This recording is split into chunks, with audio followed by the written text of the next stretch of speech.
Wonderful, thank you. I was with Elon Musk recently, who was describing, the way one is, describing what he's up to. And he spent his time just basically saying that the beauty of Tesla is that you might think as a car company, Elon Musk actually regards it as a device to collect videos about what cars do on the road, hoover it up, and then feed it into his AI models to make his AI work much better in the future. We've just seen what that means in terms of the fact that XAI is in the process of raising fresh capital, which for Tesla investors might sound very exciting. For most media executives sounds absolutely terrifying, because a version of that is now occurring in the wider world with AI programs sucking up data wherever they can find it, including with all the content that you are collectively producing. And so what we're going to be talking about now for the next 25 minutes or so is really what this means for the traditional media. Can they fight back against big tech and its voracious demand for information? Is it a bit like the Boy Scouts trying to fight back against the mafia, which is what I often feel like? Can they club together to effectively fight back or not, although the media has traditionally been competitive with each other? And what does that mean for issues like copyright, prioritization, and other aspects of the media landscape? Very briefly, we've got a terrific panel. We've got at one end Rich Caccappolo, who's a vice chairman of DMG Media. Next to him, we've got Anna Bates Jones. Oh, Anna Jones. Sorry, Anna Jones. Anna. I knew there were two Annas. I couldn't remember which one was which. Anna Jones, CEO of Telegraph Media Group. Next to her, we've got Rachel Corp, who's CEO of ITN. We've got John Slade, who's CEO of Financial Times, and then we've got the other Anna, Anna Bateson from Guardian Media Group. So, John, perhaps I can start with you, notwithstanding the fact you are de facto my boss, or boss's boss. Yes, this could be interesting, Gillian. Exactly, I know. So I don't know. A nice, easy question. Exactly, I don't know who's grading whom. But do you think that the media has any chance of fighting back against big tech around AI, or is it going to be the case of AI, big tech, eating our lunch? You know, do you feel like a Boy Scout against the mafia right now? Well, it's a lovely mental image. Good afternoon, everybody. And thank you for a great question. So I think we should feel confident. I think the alternative is just to roll over and let it happen, and that's not something I'm interested in doing. I think we should feel confident about the future. I think we've got a lot to offer. I think we should be grateful to Baroness Kidron for all her efforts in the House of Lords for raising some of the issues that are of great concern to the media industry and trying to ensure that whatever regulation is necessary here reflects those concerns. But I see it a little bit more as carrot and stick. So I think there's a lot that we can offer. I think great AI products rely on having great data within them. I don't want to describe the journalism that we produce as great data. I think it's great trust. But if you're going to build great products, I think you have to put great inputs into them. I think that's therefore a very strong incentive to return that value back to media businesses so that they can continue to produce great journalism and continue to put great trust into great AI products. So I think we should feel confident that what we have has great value. But do you mean by that asking, should we be taxing big tech and asking them to put money into media? No. I think we should be licensing. Yes. Yeah. Licensing. Okay, so tell us, Anna. And I think if you're going to characterize a fight, it's actually a fight to protect the frameworks that allow us to realize the value from the investment that we make in journalism. And it doesn't have to be a fight between innovation and the continuation in those very functional frameworks. And I think to characterize them as a sort of at odds with one another is one of the things that's very frustrating. And so I think the creative industries and publishers are standing up for a recognition that we need to be able to protect the value of what we produce and the investment that we make in it, and that doesn't have to be at the cost of innovation, either from AI companies or indeed in ourselves. In fact, I think it should help their innovation. Yes. We're producing great content to go into their great products. And I would add to that, I don't think we should characterise it as big tech versus media. Yes, we're all working together in lots of ways, but there's something exciting in the UK where we're working with British tech startups, AI startups, and we have valuable content. We know they need to train models. There is something that can end up with a good result for everybody here, business-wise, but also a great output for audiences and for consumers, as you were referring to. Yeah. But though, if you're working with small tech companies, for example, or big tech companies, and I'll come to Telegraph in a moment, and DMG, are they paying you for the content that when you work with them, or are you giving it to them for free in exchange for having access to their services?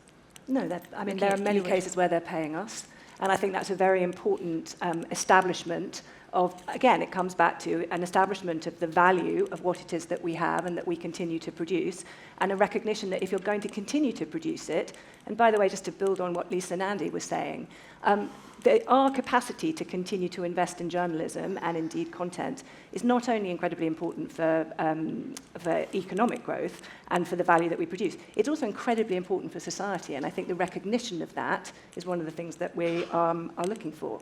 And so establishing a market where we are being paid for the work that we do is a very important starting point, I think, of establishing a working relationship between tech and media. And just before I turn to the other Anna and Rich, Rachel, are you seeing that small tech companies are paying you? Can you license even from startups? I think there's different ways to look at our interaction with AI. There's the consumer side of it, which I'm sure we'll talk about further in a minute. There's respect for our copyright and making sure that if people are using it, they're transparent and open about it. But then there's, for us, for example, we have 70 years of archive. Now, we know that content is valuable for LLMs to train on. This time last year, we were just talking about beginning to go into a kind of relationship around video. A lot of the talk so far has been text. We've learnt a lot in the last year, and there is value around either looking at large chunks of material or very niche bits of material. So yes, we are working through those kinds of licensing deals at the moment. That's nothing to do with journalism surfacing. That's around our business model. That's fascinating. I'd love to bring in the other Anna and Rich and ask you whether you're getting paid now for your content, and whether you see the landscape really changing in that respect. I mean, is there now a growing acceptance of people needing to pay? Because certainly this time last year, there really wasn't, was there? I think it's coming. We actually, at the Telegraph, we haven't done any deals so far, but I think that there is an acknowledgement that it will have to change, because I think if you look at the big tech platforms, they are still really in their early stages. They're figuring out what their models are. They're figuring out what their consumer model, their business models are. And I think if you look at everyone on this stage, we represent the kind of quality news media in this country, actually. So good luck getting around what consumers will actually demand from the ultimate products that they develop. I would imagine that they'll be saying, what happened this morning? You know, who won the election? Who won this match? Whatever it may be. So I don't really see a world that big tech can obfuscate us and kind of go around us. And so I am hopeful that we will end up with some sort of framework that enables us to be paid fairly. Right. Rich, are you seeing that as well? Yeah. And do you take this idea about collaboration seriously? Because, you know, the media has not exactly traditionally all sat around in a corner and sung Kumbaya together, has it? That's what I'm told. But I'll echo a lot of what was said. We're confident that we can win this fight. We feel we must. I think that the content we create is crucial to the models, and news is going to be will be increasingly important. But, and so we have some power, and I think it's important that we recognize that and that we have some leverage. To that end, we think along a few lines. First off, we try to take a long-term vision, and that means continuing to invest in journalism. That means continuing to invest in infrastructure that helps us make our products better, as well as help us optimize the distribution that will come from licensing. And I think we have to work together, as has been said, not just the publishers, but I think we have to work with the AI developers. They are going to innovate, and we want to be there with them. Now, we have not signed any deals yet because we didn't think the financial terms were good enough. We didn't want to give up the rights on the copyright infringement that we've seen. And we didn't know how the content was going to be used in products, much to what Anna said. So we're ready. We're willing to do it. We just want to make sure that we have that the balance on the negotiating table is a little clearer. Right. The collaboration point is interesting, though, because this time last year, when we were on this panel, I don't think we could have imagined that we would all come together, you know, as an industry and the wider creative industries, with this Make It Fair campaign, you know, to lobby government to ensure that our copyright laws are maintained.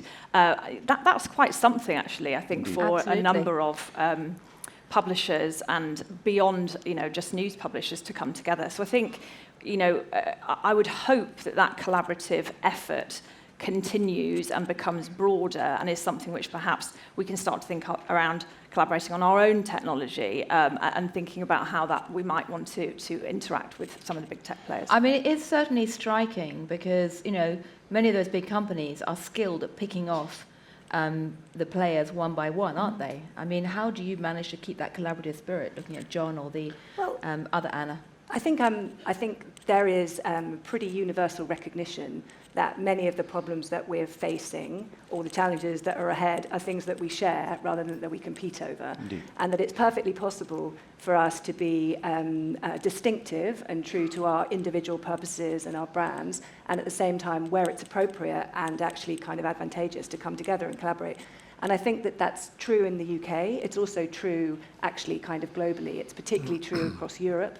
And there is even less kind of sort of sense of sort of anxiety about competition when you begin to talk to people who share all the same issues as you, but they're just operating in different markets. And I think it's only going to be more true as we go forward, because there are many things, particularly when it comes to protecting kind of underlying our content and our technology against sort of external kind of, you know, attacks or scraping or kind of, you know, from malign actors. We definitely do that better together than individually. Indeed. Sorry, go on. No, I also don't think we should see it as a sort of politics of defeat coming together. We're still highly competitive, but there's stuff that we can share. And I think one of the really important things about the UK and media is the plurality we have, and the fact we still do have such strong brands. There is a potential danger that with particularly generative search, that it all gets squashed into one. So I think we want to protect our brands whilst also working together for the common good of British public as much as anything else. Yeah. John, remind us, has the FT signed deals with Yeah, we have. groups? We have signed you? deals. I mean, tell us, because I know some have, some haven't. I'm yeah, curious. We have signed deals. There are some deals that we've chosen not to do because the terms weren't right, particularly around clarity and transparency of usage, but also the amount of money on the table, which we don't think necessarily reflected the value that we were providing. And we'll continue to do licensing deals if they make sense to us, but only under a very strict set of criteria. I don't think that doing them unilaterally like that necessarily is sustainable, though. So if I'm looking at the next 5 to 6 years of financial planning for the FT, I'm not banking on us being able to do those time and time again. I think there is a much stronger argument, though, for perhaps a publisher-owned, controlled marketplace, which potentially then allows you to limit and restrict supply.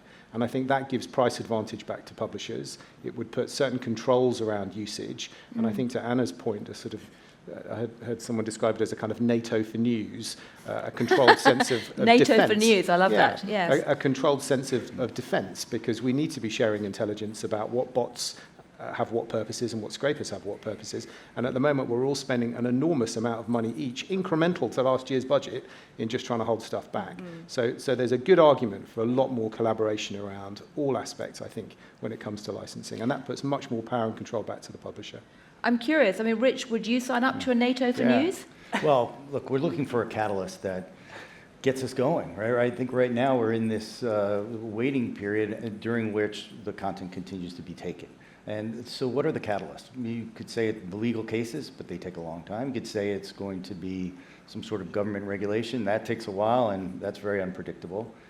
I think there is some defense around in a way to create some friction using technology. But the one I'm most interested in now is a way for us to prove that if AI companies work with us, we can help train their models faster, more efficiently, more accurately, and that's worth something. And that should be the catalyst. Those who work with us as a NATO for publisher, I hadn't used that term before, but that might be the thing that cracks open the dam. Interesting. So it's not just a question of potentially threatening sticks, like lawsuits that frankly may not be that effective or take for a very long time. It's trying to provide a carrot as well in terms of actually bringing the tech companies on board. Well, I hope you get a chance later on today to ask some of the big tech companies whether they want to sign up to a NATO for news. I say NATO is not a concept that's so popular in America these days, or not in some quarters. I might need to update that a little bit. I think. No. I think Europe, NATO for news, basically rings out very strongly. But which brings me to one other question. I mean, there is an issue, obviously, around the UK copyright bill. Are you broadly happy with that direction right now, looking at maybe The Guardian, which is not shy about campaigning around issues like this? I don't think any of us are shy about campaigning about this issue. I think our shared view is that copyright is an incredibly effective framework, and it protects investment in an incredibly valuable form of ongoing journalism and content. And I don't think that copyright has to be sacrificed in order to enable the kind of innovation that I think we are all collectively interested in seeing. So are we happy? I mean, I guess I'm really asking, has the government actually done enough? Because there are people, does this bill do enough? The bill that's to come. I mean, yes. What they've committed to is ongoing consultation. So, I mean, as long as they're prepared to listen, and I think we have a chance to be heard, then, we'll see. But no, I don't think they've done enough yet. I feel more hopeful after hearing Lisa Nanda speak this morning, because she was relatively comforting and strident in her views that the importance of the bill and the importance of working with us. So I think we just need to wait and see and trust that what she said this morning actually comes to pass. I think the note that Enders wrote this morning is it's an incredibly good articulation of the power of copyright, the importance of copyright, and then now what needs to happen, I think, to protect it. Right. I think there was one comment she made.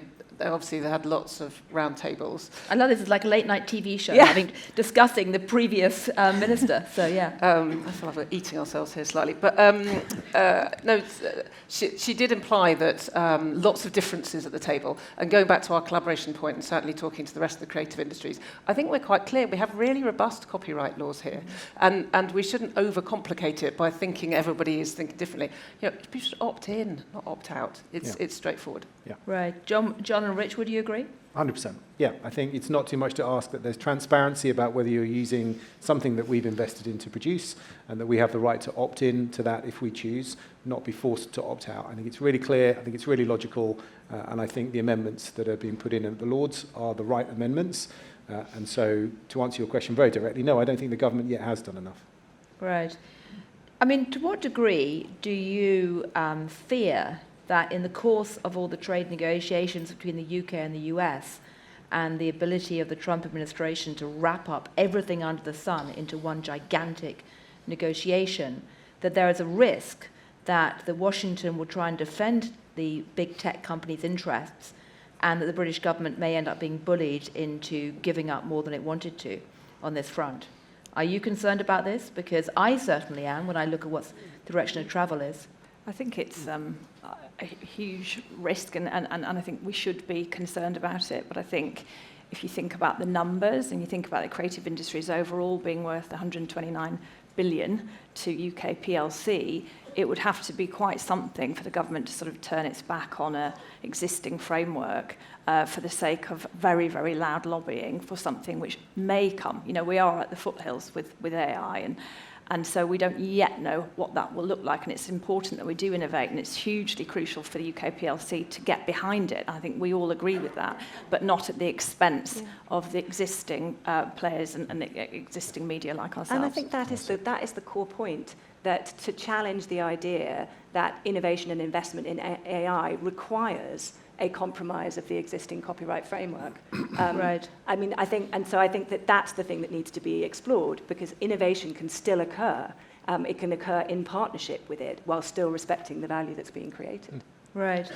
Because it's not something which is necessarily a point that's being hammered home in America right now, but it is an area where certainly Europe or the UK is trying to take the lead and pushing that point very hard. Yeah, I think we've got an opportunity to take the lead in the UK and define what a good partnership can look like between the creative industries. So not just NATO for News, but British-led NATO for News. British-led NATO for News. Yes. Well, that's certainly a crowd pleaser right now here, sitting in London. Yeah. What about prioritisation? Because I know that's an issue for you, Rachel. It's Yeah. not just about copyright. It's about, and I want to then ask you about Google search, John, as well, because I know that's a Yeah. key issue for you. I mean, I think we should boil it back down to audiences, as it should always be, or consumers. We've had quite a lot of talk of prominence for the PSBs and welcoming the Media Act. The point for us is about prominence for news as well as prominence for PSBs. And, at the moment, if you want to find trusted, impartial, regulated news, you switch on News at 10 or Channel 4 News or 5 at 5, and you know what you're going to get. We need to make it as easy as that for audiences in a non-linear world. So that is smart TVs, but it's also on platforms. I don't need to tell everyone here about mis and disinformation. We see it surface. And it's vital, as we've adapted to where our audiences want to be across the platforms, that they can find that content as easily. So there are times when our content will go to the top of a breaking news shelf or at the top of people's algorithms. Channel 4 News last summer with the Southport stabbings, top of YouTube, fantastic, and we do have conversations with them and others, but that's not guaranteed, and that is still the whim of an algorithm. So how can people find that content on the platforms they want? And even more so now, add in generative search. How do people know when they're looking at a summary that it's something they can trust? We've all done that search where you look at something where you know something about, and it's not quite right, not quite accurate. Yeah. It's quite funny if it's not news, but if it's news, that is quite serious. So it's making sure that people are served with the content that they can trust. Right. John, I know you've been thinking a lot about this as well in terms of what's happening with the Google search. And of course, Google's great defense right now in the face of antitrust threats is actually we're facing a big potential platform shift, and it is a competitive market when you look at what's happening with search relative to AI tools. Yeah. How does that affect the FT? So they are clearly changing the way that information is going to be discovered, and consequently potentially how information is distributed as well. So how does that affect us? Well, it's always quite hard to disentangle what we're seeing in our search results, but certainly we've seen a pretty sudden and sustained decline in traffic from search since the beginning of April. We would not expect to see that. It's not seasonal, and it's been what I would call a fairly peak FT news season since the beginning of April. Tariffs, trade wars. So we wouldn't expect to see that decline of around about 25 to 30% and to see that sustained. And that's kind of on par with what we would expect to see over the Christmas weeks, so weeks 48 through 52. And we can't quite figure out what's going on. Now, maybe that's something that's happening with new products that are being launched around search and AI overviews. Certainly, we're very alert to that. But I think the bigger point here is that if things are going to change, if we are going to see the way that information is discovered shift in such a significant way, but also there's a commitment to preserve a healthy ecosystem, and that's what we hear all sides discussing, it would be very helpful to define what a healthy ecosystem looks like and make sure that we are moving towards that objective rather than us just inheriting issues which are being made perhaps inadvertently elsewhere. Right. Well, I think that's very well put, and it seems like a good moment on which to end because, listening to you talk in what's been a pretty rapid-fire session, but thank you for engaging in that way, 3 or 4 key points stand out. One, the good news is that everyone now realizes that there needs to be a very active, aggressive debate about what is a healthy ecosystem, and essentially the media groups are pulling together to try and put this on the agenda. 2, the fact that the government in the UK at least is responding with the AI bill discussion shows that it is actually being advanced, however slowly and hitherto however imperfectly. But 3, it's really the early innings in this fight. I still use that metaphor of the Boy Scouts versus a mafia because that has often been the way that things have evolved in the tech landscape in the last few years, particularly around social media. I hope the Boy Scouts or the Girl Guides are able to club together better and fight back. There's clearly a lot to play for. But I do think the idea of NATO for news is fascinating, not least because one of the things that's become crystal clear in the current landscape is that although so much of this energy around innovation has come from America in recent years, it may actually be Europe that's better placed to defend what John calls a healthy ecosystem rather than America today. So, long-winded way of saying, good luck. Well done. Thank you.